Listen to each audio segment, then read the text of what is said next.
And I looked at the doc and I go, hey man, so what's the worst that could happen? He goes, if you land on it wrong or something goes, something goes sideways with the way that you lunge, or you get hit, like you're get surf hit and slam into a rock or something like that. He said the bone could sliver off and then sever one of there's not only a nerve bundle, but there's also a bunch of arteries and veins that are inside your pelvis. He goes, those could get severed. You could internally bleed out and die. And I went, okay, so that's the worst. Got it. So he goes, okay, what's most likely can happen? He goes, you'll go through a lot of pain, but you'll be okay. And I went, okay. And I looked at him. I actually asked him, I said, hey man, what do you think I should do? Doc didn't say a word. He took that Marine Corps bulldog and just put it right in front of me, and then just put his hands together and looked up at me. And I went, I'm picking up what you're putting down. Sign me up. Let's do this.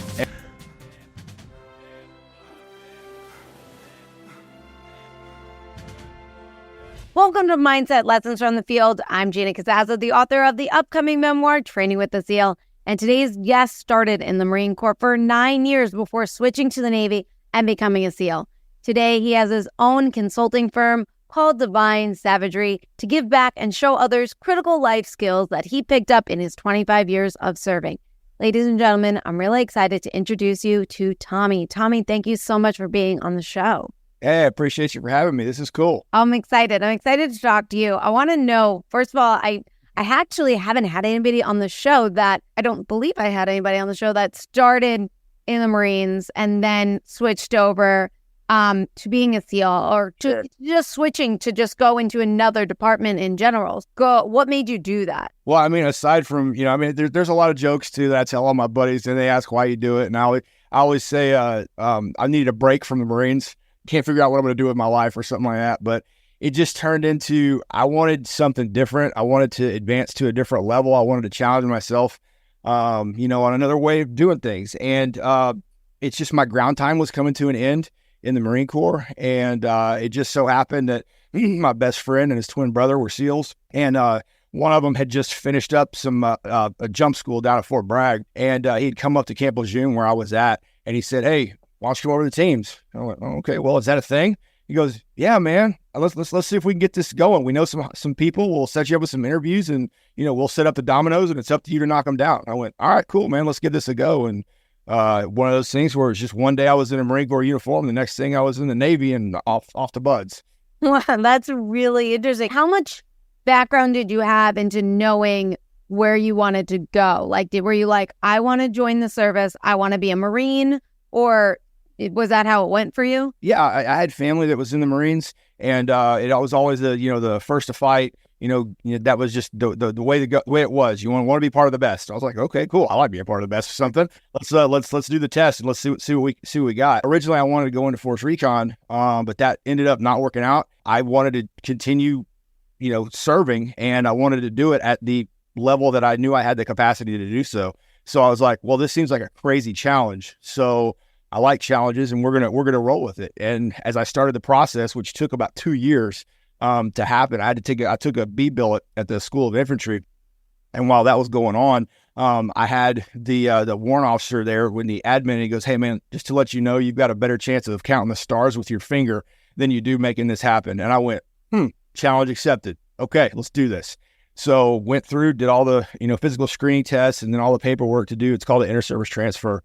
And God put the right people lined up in my life, and the colonel that was in charge of me at the time happened to work at Manpower and Reserve, so he knew all the right people to send the paperwork through, which that in and of itself took 9 months.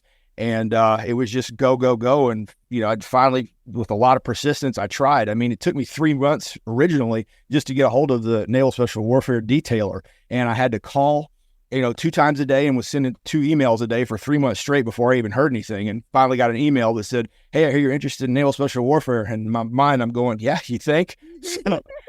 So what do we got to do to get this process?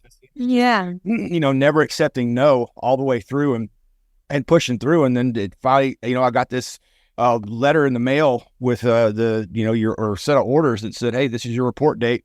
And it's don't pass go, don't collect $200. You're going straight to buds. So next thing you know, I'm on the quarterdeck and we're rocking and rolling. Wow, I think it's really interesting that you mentioned you kept emailing and calling and you're being really persistent. And I feel like a lot of times we send out an email or we do a phone call and someone doesn't follow up and we just kind of like, well, we tried, and But did you though? yeah, that's, did you try? Were you that persistent? And for you, it's like you really wanted something and you're like, I don't care how annoying I am going to be. I am going to get to where I need to go. And I think that's a really great takeaway from this. And what was it like for you? How similar and what were the differences between what you went through when you went into the Marines and then when you went into BUD/S? I mean, I can probably sum it up in 2 words: culture shock. All right. The Marines are phenomenal for what it is that they do. When they say the change is forever, they're not kidding. So it's like a complete mental, emotional, spiritual, physical. It's a complete reset. They're very, very good at what they do. And the products that they get at the end of boot camp, officer candidate school, all the finishing schools, they get exactly what they want, right? They're deep rooted in history. They're very, very proud of what it is that they do. They take pride in good work, efficiency, being on time, like honestly, everything you need to be successful in anything. And that translates from garrison into the field. If you're disciplined in garrison, you'll be disciplined in the field. Same thing goes for in combat. Same thing goes for anywhere you're deployed. So being able to take that type of mentality, which is more of a, I call it the rock mentality of the Marines, and then the water mentality of the teams. So mix those together, and I guess we're making Jello. So, because you want the fluidity, but you want to have rigidity to be able to, flex from, but not so rigid that, if you flex, you break. That mindset shift when I checked on into BUD/S that the Navy individuals had was just a different mindset. It's a different job, right? It was very, very different. And the first couple of months were kind of rough for me because I kind of came in with that drill instructor mentality of like, why don't you guys, why isn't everything going orderly and, the way that it's supposed to? And it's, well, it's just the way you're brought up, right? So they get brought up differently and it kind of showed. And for me to be able to take a step back, take a wrap off and go, look, man, you're going to lose people. Because I was the most senior guy there when I checked into BUD/S. They made me the class leader almost immediately. And it was just, I was losing the guys and the instructors are like, well, is this guy going to cut it? And I had to step back and go, okay, I need to take this instead of a 5-meter target that's in front of me, I need to look at this from a 30,000 foot view and really how can I make the greatest effect? So I had to kind of shift my mentality into what it would then become. And it actually helped me out. So it was good lessons learned to be able to flex with your surroundings and be adaptable to what's around you in order to survive. Because, if you're going to take these guys, pass the word, do everything you need to do as, from passing from the staff at BUD/S out to the students, and then for it to be effective and then try to get them everywhere, everybody there where they need to with all their stuff and on time so they don't get beat for being late, or not having the right stuff. It took a lot in the beginning, but once we got rolling, I had some really good senior enlisted guys, the LPOs that were working for me and working with me, and they helped me out. And actually, one of them at one point was a former Marine also, so we kind of felt each other's pain, and we're like, all right, well, how can we be a more effective unit? And we kind of came together with something, and then if 2 of us were together, the tail's going to follow the head. So we had everything rolling, we had good attitudes, and the class ended up succeeding. So. But yeah, initially it was a big culture shock. What's the mindset at BUD/S? You mentioned in the Marines, it's order, it's discipline. What's it over there? It's kind of funny, but it almost goes into a survival mode because BUD/S is so physically challenging that everything everything goes on autopilot, and it becomes how strong is your mind. Now, I'm not saying I didn't get tested mentally in some of the initial training in the Marine Corps, but for them it was more. Then it was more discipline focused. It wasn't necessary. I mean, yes, there was physical. There was the force marches. There was the PTDO courses, things like that. But there was so much other stuff. There was the education behind it. There was the leadership in the field. There was understanding formations, understanding the orders process, and really, really turning you into a rifleman, a shooter. BUD/S is more of what I like to call a school for professional tough guys. Okay. At the end of it, you're not some awesome operator that, everybody thinks you are right at the end of BUD/S. No, BUD/S shows you that you can handle absolutely anything in any environment for any amount of duration, and you won't quit no matter what's thrown at you. The only way you're quitting is if you're dead. That's it, period. I think there's just a little bit different intent with that school. And then that's why we have the follow-on school of SEAL qualification training. And then it's even more so when you get to the platoon, because now you got to learn the platoon, special operator, their standard operating procedures and how they work as a platoon. So you go through the entire workup, then you go on deployment. All right, well, then you're a one-pump chump. You learn a little bit, but you're still not there yet. And you always say in the teams, you're not really a SEAL until you've done 3 platoons, and 3 deployments, because that's when you really start to understand. The horse blinders kind of open up a little bit more with the farther you go along. And then with the side billets and things that you do with that, you just learn and pick up more as you keep going. But it's really a maturation process. I was listening to you on the podcast that you had where you mentioned environment and how that's a great equalizer, because anybody can perform when the environment is perfect. And I was listening to you say, like, you had a pro boxer, gold medalist, like all these like elite people. But, when the weather and the environment is just tough and the absolute worst of the worst, that's when the people are quitting. And, you could translate that to real life. It's like, yeah, I could perform amazing on a day when I'm feeling great, when my energy's up, when everything's going smooth. But then how do you perform on those really, really rough days? If you had to take all the stuff that you learned from the Marines and all the stuff that you've learned as a SEAL and throw it in together, create like that, those perfect lessons that you've learned along the way, like what would you take from the Marines? What would you take from the Navy and put it into civilian life? Well, honestly, I could bend it all into one word: perseverance. And it's how bad do you want whatever it is that you're going for? And I was actually speaking to a company out in California this past week, and I was like, look, you guys want to produce more, you want to become more effective. How bad is it do you want the goal? Because for us, I'm going to go to the point to where I'm dead, legitimately. That's the only thing that's going to get me through this. Are you willing to go that far? Can you do that? I'm not saying you have to in the civilian world, because the stakes aren't that high. But at the same time, do you want this as much as you want to breathe?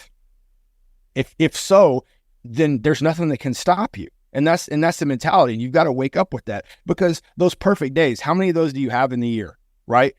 I mean, maybe a couple of handfuls, maybe those where it's like the perfect storm of goodness, that everything's going right and everything's going perfect and you're working optimally. It doesn't happen that often. So life's going to beat you down every single day. It's a fight. You wake up and you're in a fight from the beginning, whether it's you're fighting, the alarm clock, or fighting not going to the gym, or fighting not, wanting to see a certain person at work or have this engagement or this, that, and the other. It's a fight. No matter how you look at it, it's a fight. How are you going to approach that? Are you going to approach that positively, or are you going to approach that negatively? And then when you are in the fight, how are you going to attack it? Are you going to attack it from the same direction every time and then hope that the results are eventually going to change? No. Definition of insanity. So it's just one of those things where I will do absolutely whatever it takes, come from any direction, to accomplish my goal. And there's nothing that's going to stop me. Nobody's going to say no. I'm not going to fail. I may not know how I'm going to win, but I know that I'm not going to fail. So it's just going through with that, try and phase me. And then it starts becoming as, bring it on. What do you got for me today? And that's part of the whole thing and my whole deal of raising your horn in LinkedIn, right? It's just telling people to bring it on. The daily fight's coming, so why not welcome it?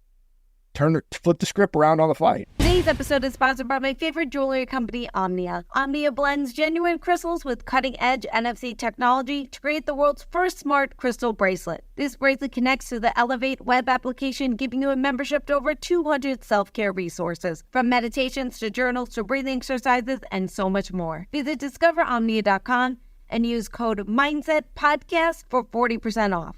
DiscoverOmnia.com, your key to wellness. I love that. Yeah, that's really fantastic. I want to know, you mentioned earlier on the show, not too long ago, about 3 deployments and then you become a SEAL. What was it like your first deployment as a Marine versus when you were a SEAL? I think they were both very, very similar. Well, actually similar but different. My first tour in the Marines was operational, and we went into hostile fire zones, but was not direct combat. My first deployment in the SEALs was. So, but I already cut my teeth in the Marine Corps anyways. So it worked out all right. First one in the Marines was tough because it was being away from family, right? And I already was married and, had a kid on the way. She was pregnant. And that was really, really tough, having to leave that. And I remember sitting in a platoon hut just going, and again, one of those mindset, one of those things of, am I really supposed to be doing this? Because I hate leaving them. Stuff could happen. Things happen, this, that, and the other, you don't know. And, back then there wasn't Zoom. There wasn't, we weren't even in emails. It was all handwritten. This was, 2002. So, it was tough, and it was just one of those things where it's like, all right, I'm either going to make this or I'm not. Well, might as well look at it from the direction of I'm going to make it. Everything's going to be fine. I don't have to worry about things back in there. Married a great woman and she can handle everything back there in the rear. I hate that she's got to be alone and pregnant, but this is just the way of things. So that was kind of difficult. But as the deployment went on, plus that one deployment, we got extended another 3 months too. But I was very, very fortunate, and my battalion commander actually let me come back for 10 days, and I made the birth of my first son by 3 days. So I was home for 3 days, smoked, and then she had the baby. So that was super, super cool to be able to be there for his birth. And then went back, and I was in Korea at the time, and went back and executed everything. It was fine. Really brought my morale up. Everything was good to go. So it was an interesting deployment. Just go there and do your job. It's focus on the job or focus on the work. SEALs, it was like, okay, here we go again, and it was like, all right, well, we're going to do it at this capacity. And it's kind of like business as usual. It was leaving the family and leaving it in this capacity and knowing the fights that we were going to go into. Like I said, it's different, but same. It was on another level, just because of the job and the mission that we were doing. But, it was just one of those things I had to push through. So, hey, you got here. This is what you wanted. You're doing exactly where you're supposed to be. You're doing what you're supposed to be doing. Do it to the best of your ability. Come back and we'll work through it. Everything will be fine. And then we'll, saddle up and it's time to go to the next one. Very, very interesting. The differences, the way things worked, the evolution of the war, because my first, like I said, 2002, 2003, that was my first deployment in the Marine Corps.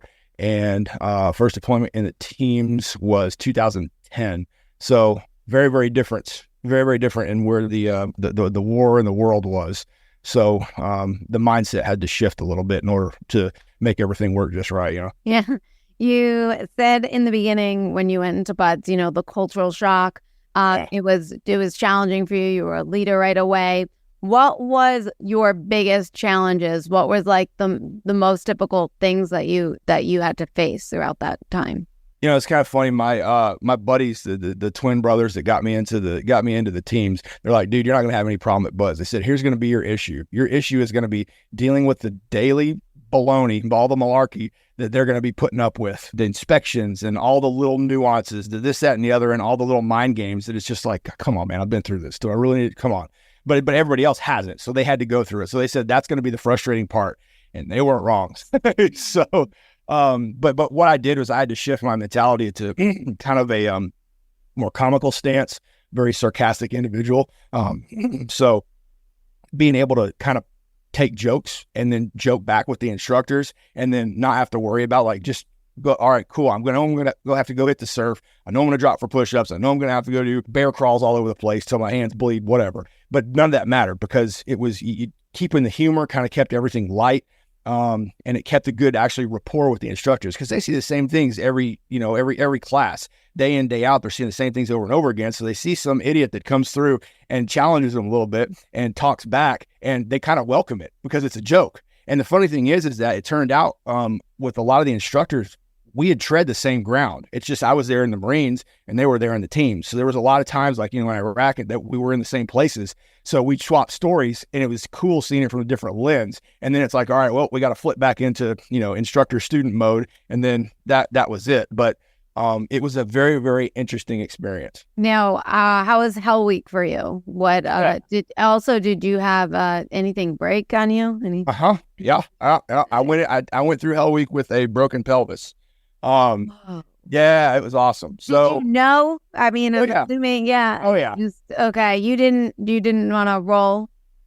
No. Well, so because of my seniority, I didn't know how many rolls I had in me, or I didn't know what I had left. All I know is that I needed to pass the Hell Week milestone. The Thursday before Hell Week started on Sunday. Thursday before Hell Week, we were doing log PT, and it was forever lunges. Okay. So we had the log. We were on, I know you trained with this. You were out in Coronado? No. Santa Monica. Oh, okay. Totally different. Got it. So, have you ever been to the Buds compound? Yes, I have. Yeah. Okay. So, Demo Pit Road? Okay. Okay, so right next to the O course, there's this soft sand road that goes down to the demolition pits where they do the final exercise in Hell Week. It's about 1.5 miles down. So what we were tasked to do was, with the boat crew, take the log and do lunges down Demo Pit Road to the demo pits and back. Right, so 3 miles lunges. That's why I call it forever lunges. Really hard headed as a Marine, and just as an individual in general. But I didn't want to drop the log, because I knew if you drop the log, you're gonna have to go to the back of the line, and it's just going to get so much worse, because you want to do the pace to be a winner, right? You get there first, you get a break, you get to drop the log, take a water break. You don't, you turn back around, just keep lunging back the other way, right? So it's just continue the pain train. Probably about 2/3 of the way down, the boat crew, we were already wet and sandy. The boat crew dropped, the log was slipping, and they like drop it, and I'm like, no, catch it. So I'm on the end, and as I was catching it and going down with it, I lunged. The log dropped, hit my hip, and I turned down, and I actually felt it just go. And it was the under loop of your pelvis, the pubic rami bone. It actually popped in half. So that was awesome, and it was one of those things where it immediately went numb. It was like pain and then numb, and then I could feel a little down here. So it was like bones grinding together, right? Every time I lunged, and made it through log PT. Went and told the instructor that was in charge of us, and I said, "Hey man, I think something's wrong." And he's like, and of course you get "What's wrong with you?" And I'm going, "No, dude, I think something's seriously wrong." And they go, "All right, we'll go to medical." Go to medical, get an X-ray. Sure enough, bone's broken. Well, we had med checks. That next to see Friday was a run in the morning, and then we had med checks before going into Hell Week on Sunday. So went into med checks, went and talked to the officer in charge of the medical department there, and he was a former Devil Doc, right? So Devil Doc meaning that he's a corpsman. So all the corpsmen in the Marine Corps are in the Navy, so are the chaplains.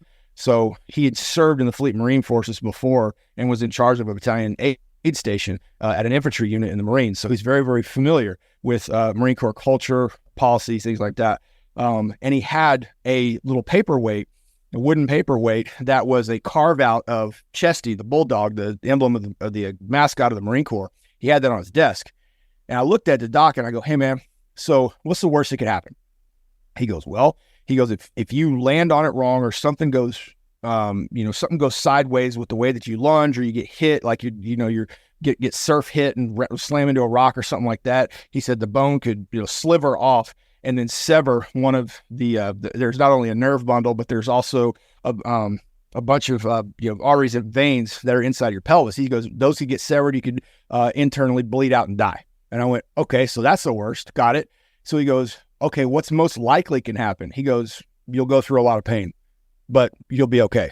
And I went, okay. And I looked at him. I actually asked him, I said, "Hey man, what do you think I should do?" Doc didn't say a word. He took that Marine Corps bulldog and just put it right in front of me, and then just put his hands together and looked up at me. And I went, "I'm picking up what you're putting down.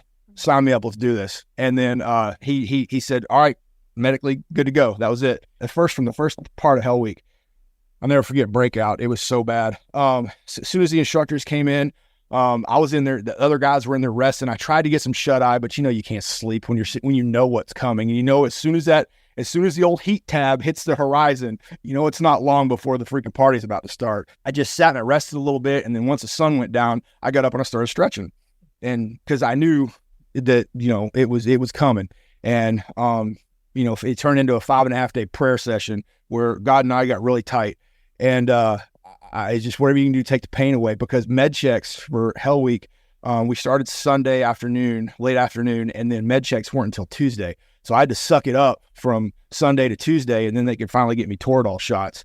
And the Toradol shots only lasted 12 hours anyway, which is kind of funny. You get the shot in the morning, and then when the night crew shows up, who are like the tough rough and tumble crew, I'm feeling everything anyway. So it's just like, good grief. But any little bit that they could take away, it was fine. But yeah, when breakout went down, they started off hitting the surf, coming back, and the crew that I went into was 8-count bodybuilders. And I remember doing 8-count bodybuilders with one leg back and one leg forward because I couldn't extend my leg all the way. And I'm just like, holy cow. And I just couldn't focus on the pain. I had to focus on the job. I was still the class leader, so I had to, keep accountability of the guys. And I just had to be completely and totally mission focused, think nothing of self, only of selfless, only of other people. And by shifting my mindset, not that I worked internally, but it's very easily to go internal when you're hurt. But to take that mentality and go, hey, look, this is my main focus. What's my goal? Focus on that goal. And this is like, well, this is one of those whatever it takes moments. Well, put your money where your mouth is. Let's see where we go from here. I could have stopped on Wednesday and called it a day and gotten forward rolled. But I was like, no, man, I want full bennies. So I can't. And they offered that. The docs offered that to me, and I went, nope, not doing it. Go keep pushing. I'm going till the end.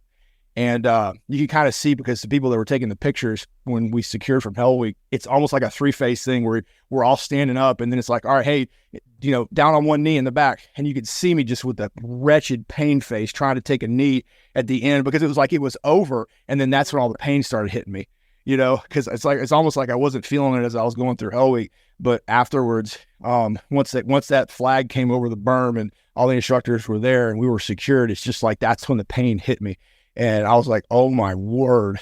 But you can actually see some of the pictures with the wincing face. But yeah, I went back, grabbed my brown t-shirt, got my pizza and Gatorade, and I think I slept for 18 hours straight after that. And then went to medical and took a class roll after that. And then I came back 2 classes later and picked up right after Hell Week. Wow. Oh my gosh. That is, wow. What a fighter. Oh yeah. You were not going down. So did even quitting didn't even cross your mind throughout Buds?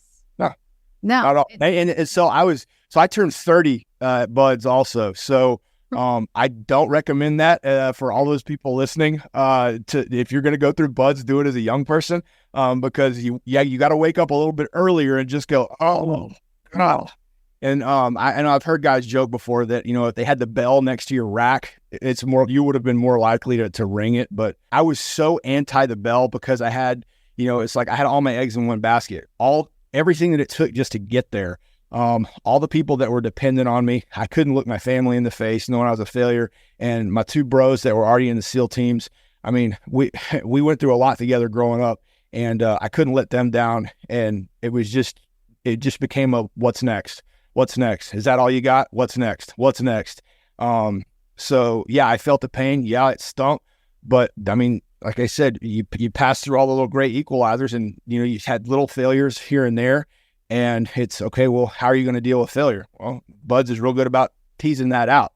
They'll sometimes even put you in positions where you're going to fail. And then are you going to crumble, or are you going to get back on the saddle and keep going?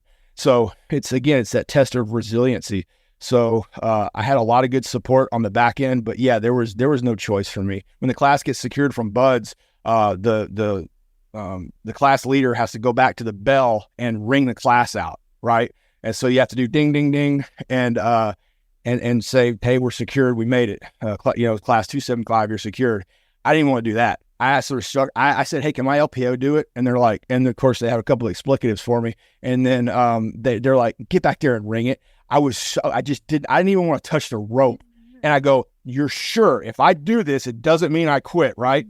No, idiot. Everybody does this. I'm going, So even that, it was killing me, even securing the class, because even though I knew what it meant, but I was just so anti the bell. And Hell Week, they carry the bell in the stanchion. They have it's with the truck, because usually it's back at first phase on the grinder, and that's where you have to go back to ring out and quit. But Hell Week is a little something special. They have a little stanchion that they put on the back of the truck, and it goes around with the class. So, at any time and at your own convenience, you can quit.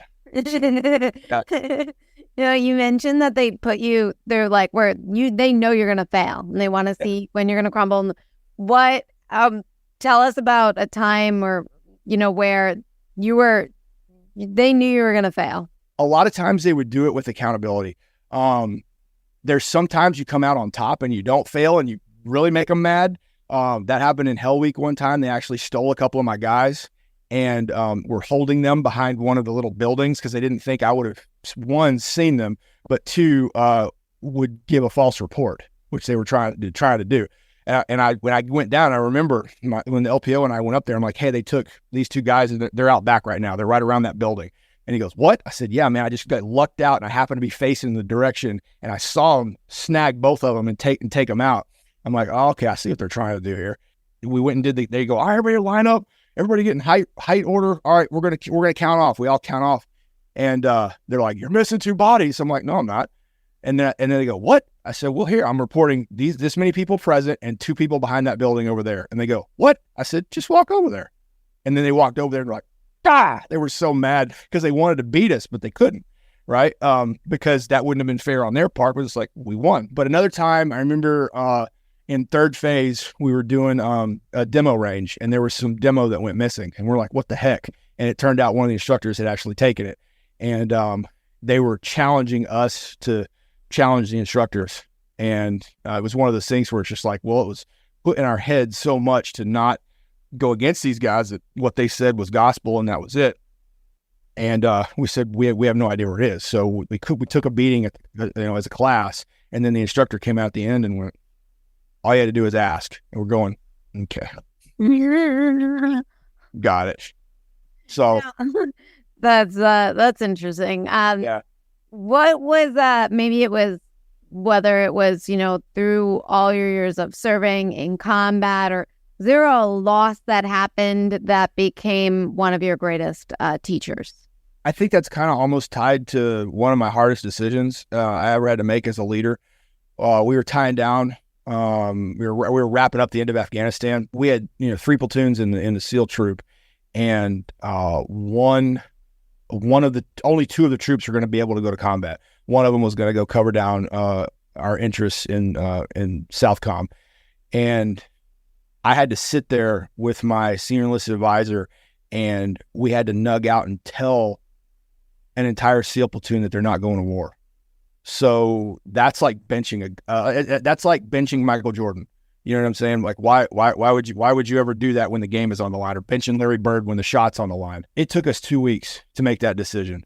And we sat there and we had whiteboards writing why, the pluses, and it honestly, the only fair way that we could do it was it legitimately came down to performance in garrison, performance in training, and the scores. But then it's like you take the attitudes of the guys that went into it and everything. But coming up with that decision, it felt like a failure because I feel like I could, if there was something I could have done to convince the CO that we need to take all of our guys, but there was no place to put them, right? You're only allotted so many people, with the deployment orders going down range. So there was literally nothing we could do. It's like, no, we're taking 2 platoons and that's it. 1 platoon staying back. That decision, I don't know if it's necessarily the biggest failure, but it was definitely the hardest decision I ever had to make. And that was to see those guys' faces when I said, hey, you guys are not going to Afghanistan, because that's what we trained for, right? That's why we are who we are.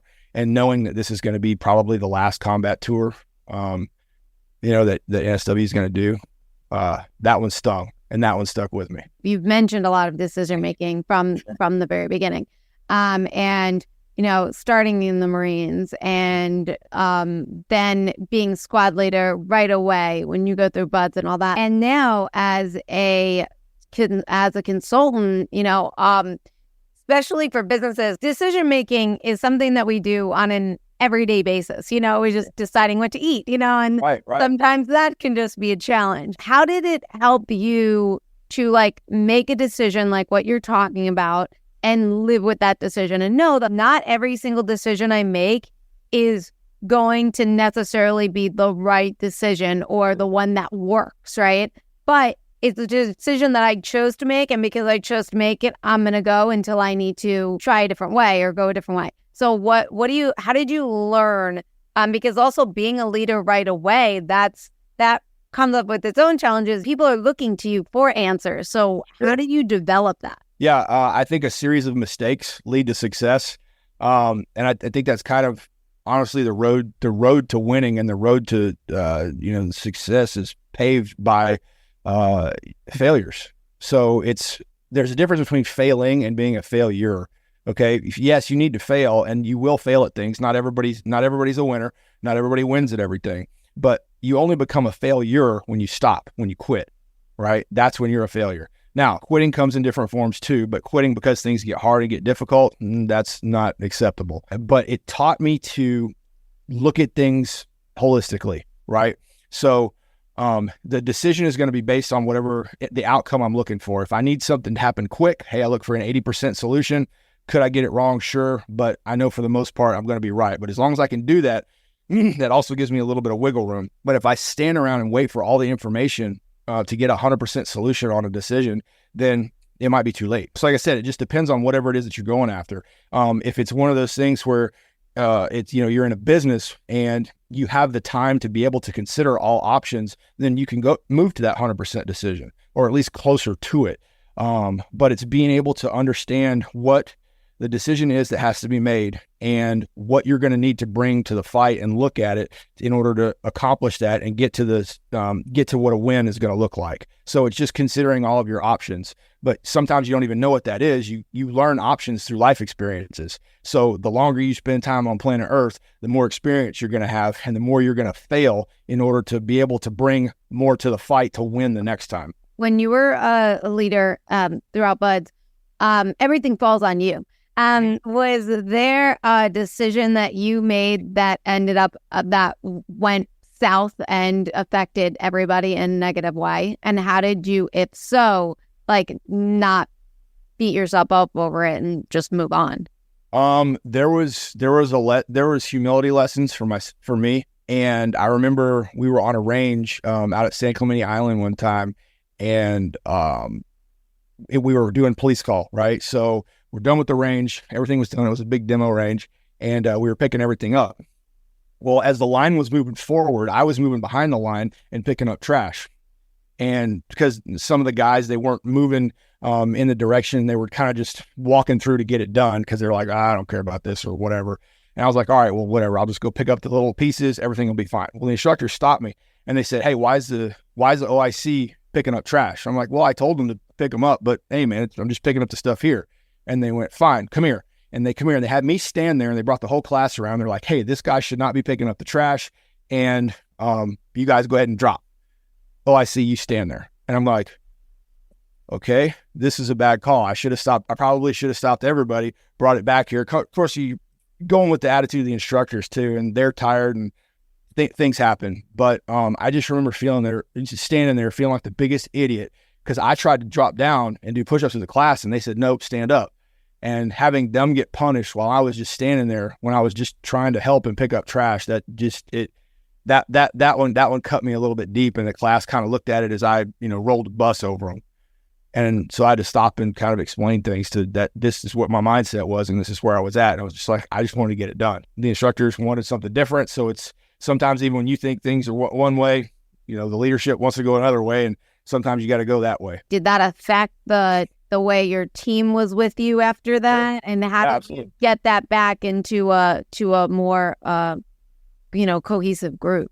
Well, it was trying to make people understand, because some of the guys that are there, they're kids. They don't understand stuff. They, like I said, at the time I was cruising in on 31 at the time. It was one of those things where time kind of heals wounds, and it's moving away from self and moving towards selfless, of thinking it's not just get the job done. It's get the job done to where everybody's involved, everybody's doing what they need to be doing.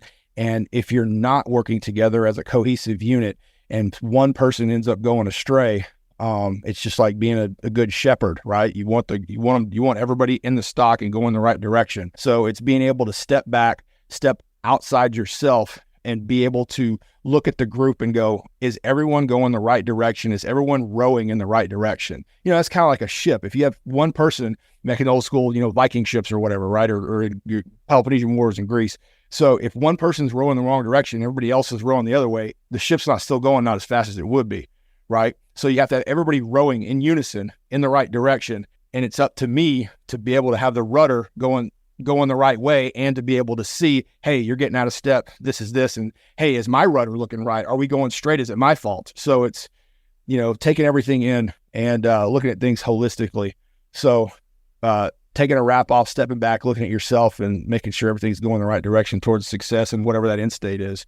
That's helped out not only in the teams, but also in helping businesses optimize their work outside. Let's talk about leadership a little bit on how we can be leaders even if we're not in that high level executive position. Okay, sure. Yeah. I mean, so just how to be a leader as a small unit. What steps can we do to become better leaders? Because, for someone that's getting thrown into, let's just say we're on a bus, right? And all of a sudden they just point and they'll be like, you're leader. Like, it's like, well, I've never led. I don't know. What is that? So how did they understand and learn that role of taking on that leadership, like when something like that instantly happens? Yeah, because somebody will quit or somebody will get hurt, and it could be the boat crew leader. So next thing you know, hey, next guy in line, you've got it. So honestly, we taught that really well, I think, in the Marine Corps, of understanding the job two levels ahead of you, no matter what. Okay, so if you're out in business or something like that, if you already know the job 2 levels above your own, you're already ready to go. You could ascend to those levels because the chances of them bringing you up past that are pretty slim. So, with the Marines, it was, hey, if the fire team leader dies, that's it. But if I know the squad, I can take the squad, but I'm not necessarily going to be ready for the platoon. Okay. Same thing would go in the teams, and it's, the fire team, the squad, and then the platoon. If the leader gets popped or something happens or they get sick or whatever, you have to be ready to assume that next job. So it's a constant learning process. So the Marines do it really well in teaching leadership from day one. Now, even though you might not be a leader, you can be put into that position and still be able to not fail. Now, are you going to? Absolutely, because you don't have the experience. But I try to tell people, look, all you have to do is think about how it is that you want to be led, and then you become that person. Think about all the good leaders and all the bad leaders, and then take all of the qualities that made them good or made them bad, and then make your own Frankenstein monster as far as being a leader, of how you can how it can work with your personality in order to have the best effect on other people. But the key is humility and selflessness. If you are those 2 things alone, you're going to have more successes than failures. I think a lot of problems, especially with today and social media and things like that, and everybody's talking about, oh, it's me, it's improve myself and this, that, and the other. Well, yeah, you can improve yourself, but why are you doing that? You do that so you can help others. And the more you focus on others, the less you focus on self, and you actually get better faster that way. That's kind of, it's a cultivation process. It really is. But understanding, having good judgment, having integrity, being able to establish trust with those people. You do that just by thinking of other people and making sure that they're being taken care of. I'm not saying every little thing as far as down to micromanaging. All I'm saying is all you got to do is care.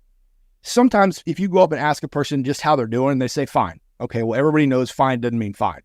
So you can dig a little bit deeper, and then you establish more of a relationship. And then they'll tell you, oh, I had a problem with my girlfriend, or, with my brothers, this, that, and the other. Okay, well, that's affecting you. Well, if that's affecting you, maybe sometimes just talking stuff out with them, and you can be like that counselor for them. As a leader, you can establish even counseling sessions. You should probably quarterly within a business to be able to assess productivity as to how that is that they're doing. Are their weaknesses becoming their strengths? Are they moving towards being better? And hey, what personally do you have going on that we can possibly help out with? But the thing is that they're never going to open up if you don't have that relationship with them. So as a leader, you have to care. That kind of makes sense? Yeah, totally. Yeah. How hard was it initially for you in buds when there is such a high retention rate? So it's like you're wanting to care then they're gone the next hour, and how does that work? So we started out with 336 people. So it was moving, a monstrous crew around, and Buds is very interesting. It's the only school that I've ever been a part of where they actively tried to tell you to leave. They don't try to keep you, because the thing is that in Buds, that I don't want to keep you. If you can't hack it, I'm not going to try to pull you through, because then when it comes down to in the platoon, when it really, really counts, you're going to fail. So why would I push that guy along? So you kind of have to shift mentality of, yes, you do have to care in a certain capacity, but you can't get hurt and you can't go too far for a guy unless you're like saying, in second and third phase or something like that, and somebody's having problems because they just can't understand the, reading a military grid reference system as far as doing land nav, right? Or say in second phase, they're having some problems with dive physics. That's fine, whatever. That has nothing to do with quitting. It's just some people have the capacity for stuff like that and some people don't. So therefore you marry up the smart guys with the ones that are having problems, and then that's it. If you're having problems with procedures, the dive procedures that, in dive phase then we're going to be out there on the weekends and we're going to be helping each other out. And that's how you're showing care. We're going to go hang out on the weekend.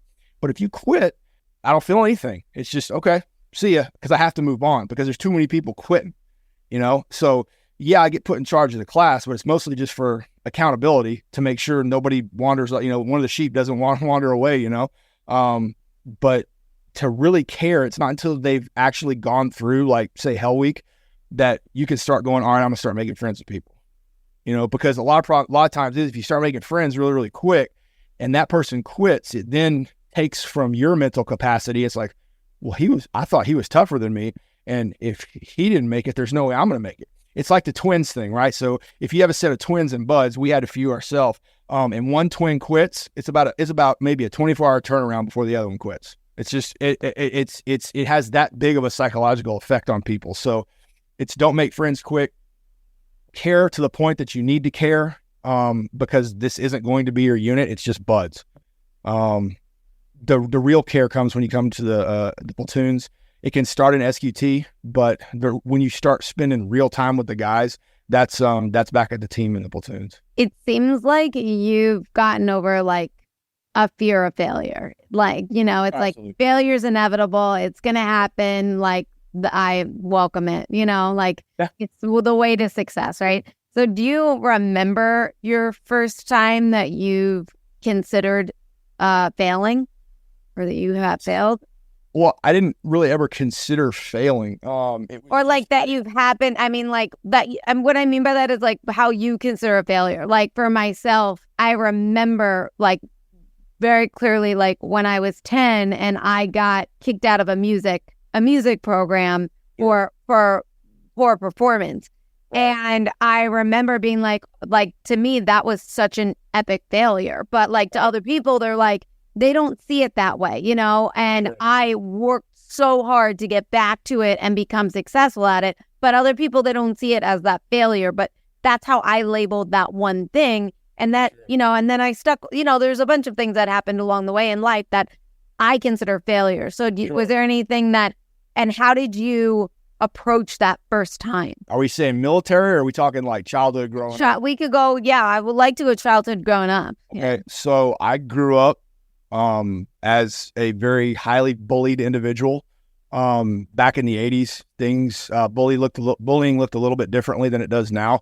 It was all physical, and that physical led to emotional. So I hit my current height. I'm 6'4". I hit that when I was 13, 14 years old, and I was all legs, Coke bottle glasses, tight rolled jeans, Steve Urkel suspenders. It didn't go well. And if you look like that and was considered a nerd, that made you a target. And I ended up in lockers. I ended up in dumpsters, just beaten, battered, bruised. It started to wear on me. And it happened for years. And I just took it. And it was one of those things to the point to where I considered almost, eating a bullet. I was sitting there staring at the bullet on the other end, the pistol looking at me. And I heard a voice that said, I'm pretty sure it was my guardian angel, God, however you want to look at it, right? Said, don't do it. I got something for you. And I went, okay. Hammer went back, pistol went down. All right, here we go. My folks are really strict. My dad was really pushed hard on me on grades. And it was study, do this. Very, very strict as far as even playing with my friends and things like that. And then it was like, hey, where'd you get that bruise? Where'd you get that cut? I'm like, I fell. It was that type of scenario where I ran into a door or whatever. I'm just a klutz. But really, I was, like I said, I was getting beat down at school. And, it just, something happened in my high school years where I went, I'm done. And that was me honestly failing at life. And because I didn't know if I wasn't doing I wasn't popular. I wasn't popular with the ladies. It was just, didn't have too many friends. And it was, I had friends that had in very similar situations to me. I don't know if it's necessarily console each other or whatever, but I just got fed up and I went, I'm done. And my family kind of idolized one of my uncles, and he was a former Marine. Then went into was a plank owner in the hostage rescue team for FBI. And I went, all right, I could do that. I'll give that a go. And he went into intelligence in the Marine Corps. So I was like, all right, well, if that's the road, that's what I'm going to take. But I remember that was that first inspection, first personnel inspection. The senior drill instructor was coming by and saying, hey, what MOS do you want to do? What's your military occupational specialty going to be? What do you want to do in the Marines? And I remember he turned the corner in the squad bay, and I went, you know what? I'm taking my own path. I want to go to the infantry.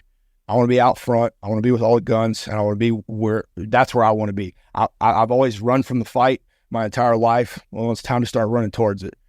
And that kind of kick-started my never say die, no quit mentality, and kind of just bring it on. And if the pain was coming my way, if I knew I was going to get beaten, if I knew I was going to fail, I would take it in stride and I'd keep going. And I remember when I was at officer candidate school, I remember sitting in front of the platoon commander, and I wasn't doing so hot. I wasn't doing great. I was falling behind on academics. I was doing really well in the field, but I was falling behind in academics. And I'm like, well, is this really the thing for me? And we had the weekend off, and I called my girlfriend, now my wife, and said, hey, would you be mad at me if I didn't make it, if this wasn't for me? And that's kind of when that failure mentality really kind of crept into my head. And what if I am going to fail? What if I'm not good enough? But then again, it was just one of those things where something in the back of my head said, no, man, you got to keep going. All right, cool. So it was approaching that failure. And did I fail at things? Absolutely. Did I always make the best decision? No, not at all.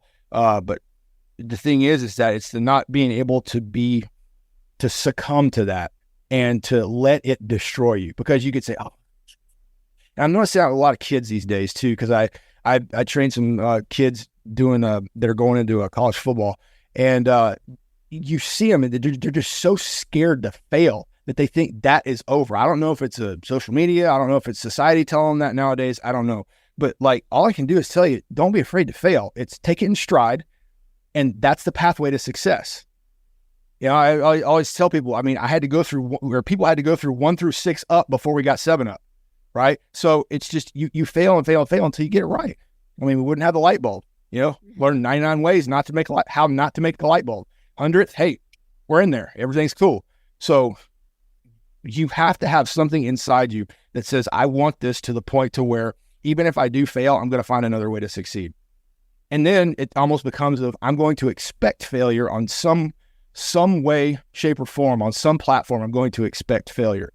But you know what? I'm not going to let it stop me. I'm going to welcome it and see it as a challenge in order to get around it, over it, under it, through it, whatever I have to do to get to that success. And that just kind of cascaded and snowballed over time into where it's just try and stop me, And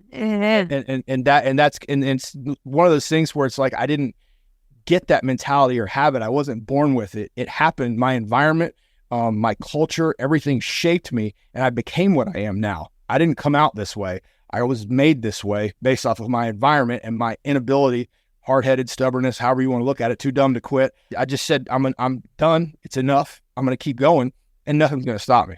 So that's kind of where I ended up. It's interesting that you say that. We had Atlas Altman on the show where he mentions targets instead of goals. So having a target that you're going to really hit and go after. Find it so interesting that when we go hit a target, the moment, like I said earlier in the show, we hit a door, we're just like, okay, we didn't follow up with that email. We didn't, we're feeling like we're annoying the other person by emailing and calling 1,000 times. But it's like, I got to hit that target. Who else can I contact? What else can I do? And I remember this story where I think I mentioned this on the show, where there was a father and son. He drops the son off in a neighborhood, and he was going to paint numbers on a home, and for $5. And the father picks the son up and says, "How was it?" And he's like, "Terrible. So many people slammed doors in my face. Nobody wanted, like, it was all negative, right?" And the father was like, "Go back the next day. And every single time you get 45 no's, you're going to get a yes." So the next day, the father picks up the son and was like, "How'd it go?" And he's like, "It was amazing." He goes, "Oh, how?" He goes, "Every single no that I got, I knew I was one no closer to that yes. So once I hit the no, I got another yes." And then, because he said 45 no's, and then you'll get a yes. And I thought it was really interesting. And as someone that goes and reaches out to people all the time, I'm always like, okay, like it usually turns out to like 100 people, and then I get like one response. So it's you get all excited to get to those 100 people because you know you're gonna hit that point. So I think that's a really, really interesting point, to not give up. And I do think that social media does have a really big effect on it, because we don't share our failures. You know, we share those wins, we share those successes, and we don't see all the stuff that people do outside of that, you know, you don't see the emotions. Like you said, someone's just having a bad day, and then you find, like at work, and then you talk to them and you realize, like, you know, their wife's battling cancer or something like that, or, you know, something's happening with their child, and that's what's making them late every single day and affecting their performance. But we're not seeing that. Instead, we're beating them down even further. And then that's making them feel like even more of a failure because I can't handle it all, you know, like that type of thing. So what you're saying, I think, is really interesting on how much the environment, childhood, all that, and then it's just you. At the end of the day, it's all you. It's all your choices. You're in that mind, hearing that voice that's cheering you on. And I always tell people, like, you have to be your biggest cheerleader, and that was that voice in your head, and you happen to listen to it, which kudos to you. Yeah, I mean, for me, you know, personally, I'm a Christian, so it's to me, with my relationship has been cultivated through Jesus also, and that's given me internal strength and has brought me through pretty much absolutely anything. So you can't go wrong with the guy that got it all right. So you know, learning from that, the teachings, the Proverbs, everything is just absolutely phenomenal. And honestly, it's literally, you know, the living word, and I call it the book of life for a reason, because it actually shows you exactly how to live life. And every single lesson that all these people are teaching, it's all been said already. It's all been done. Things don't change. People, for the most part, don't change. So being able to read a person and kind of give them the right guidance, it's all already been done. It's all already been written out for you there. So that's brought me through a whole bunch of stuff as well. So it was one of those things. I wasn't saved when I first heard that voice, and then lo and behold, that's pretty much what it was. So it's not me. It's what can I do through him. It's more active selflessness. It's literally and totally removing self from the situation. And the hits are never going to stop. They're only going to keep coming. You know, I started up a business. It's the same thing. I failed so many different times, and I had all these different leads, and I was like, oh, everything's going to be great. You know, freaking SEAL and Marine and all this experiments and everything. I'm just going to be kicking people away and pushing them. You know, business is going to be coming, but it didn't, right? It took a lot of work. And finally, it's like, all right, well, you got to establish a brand. You have to be able to, what is it that you exactly is that you want to be able to do? And pay military, break things down into threes. Well, my business does 3 things. We do speaking, you know, through leadership, business optimization, things like that. But the keynote speaking piece, I have a tactical wing, and then we have a strength and conditioning wing. Well, you take the 3 things that you love the most from the military, and that's what you want to give back to the people. And then everything starts to work. And I've got people, you know, I'm training on the side. I've got, you know, as far as, you know, strength is concerned, I've got, you know, good relationship with Westside Barbell and starting to work with those guys. You know, I've got keynote speaking jobs started coming in, and it cascaded, but it's just never quitting. But I had to get so many no's and fail so many times in order to really start, you know, gaining speed. And then life's going to kick you too. I mean, several years ago, it's with the surgeries. All right. Okay. Well, knee surgery came one year, shoulder surgery came another year, hernia came another year. Then the big one came and, hey, you've got a brain tumor, and brain surgery came. And so it was just one thing after the other. And I know that I haven't seen the end of it yet. It's more fights are going to come. They're going to present themselves in a different way. And I just say, bring it. What else you got? What are you going to do to me? I think it's really interesting that you pointed out, I got all this experience and I'm going to be now doing this business and people are going to be knocking on my doors and that's not reality. Right. Yeah. And I remember that with my children's book, I was like, everyone's going to want to purchase this book. Every school's going to want me at their school. And then when people were like, oh, no, not today, I was like, what do you mean? But I find it really interesting that you take the road of, okay, what am I doing wrong? How can I reshift? How can I see this better to see it through versus I'm just a failure. Let me go do something else. It's like, no, I still want this. I just got to refigure it out. And that's a very, very that's a great mentality. Yeah, like I said, I don't know how I'm going to win. I just know I'm not going to fail. Yeah. So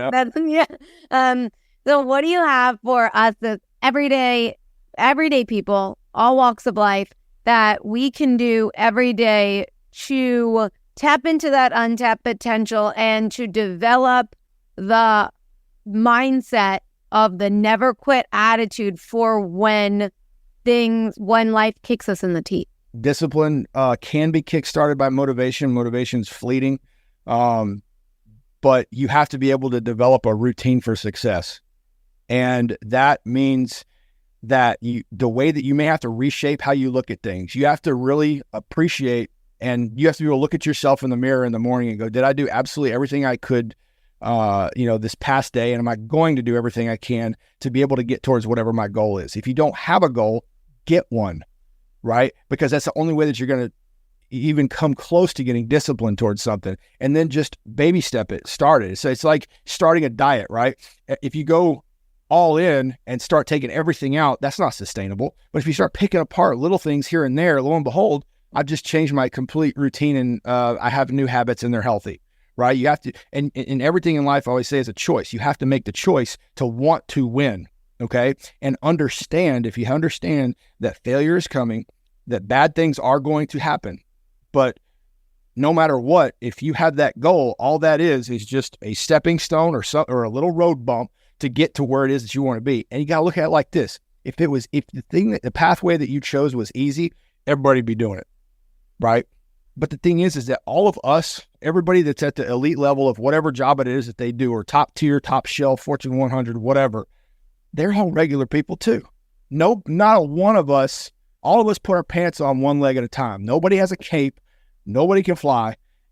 We are all regular people. We are all in this fight together. The thing that sets us apart is that we refuse to quit and we will keep going. So to get to that spot, just like I said, I grew to that position. So you may have to put yourself into uncomfortable positions in order to see how you're going to fare. Because if you don't you put yourself in there, well, nothing's ever going to change. If you do what you've always done, you're going to get what you always got. And if you're not happy with that, and that's not what you want, here comes the choice. You have to make the choice to change. You have to do something different. And all you have to do is make little bitty changes in your routine. Say, hey, my goal, I'm good with my work. I'm good with most things, but I want to sleep more. I want to go to the gym. I want to exercise a little bit more. I want to start eating better. Well, start picking little pieces apart of that at a time. And how do you eat a whale, right? One bite at a time. So it may take a minute, but you'll get there. So now I know this is going to happen. I know this is coming. Now I'm making the active choice to, one, be positive about it, but two, that no matter what road stop comes in front of me, I'm going to find a way around it and it won't stop me because I know it's coming.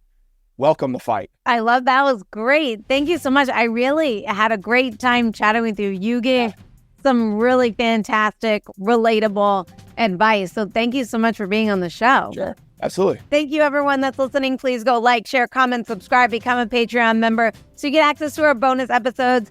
And I will see you all next week. Thank you.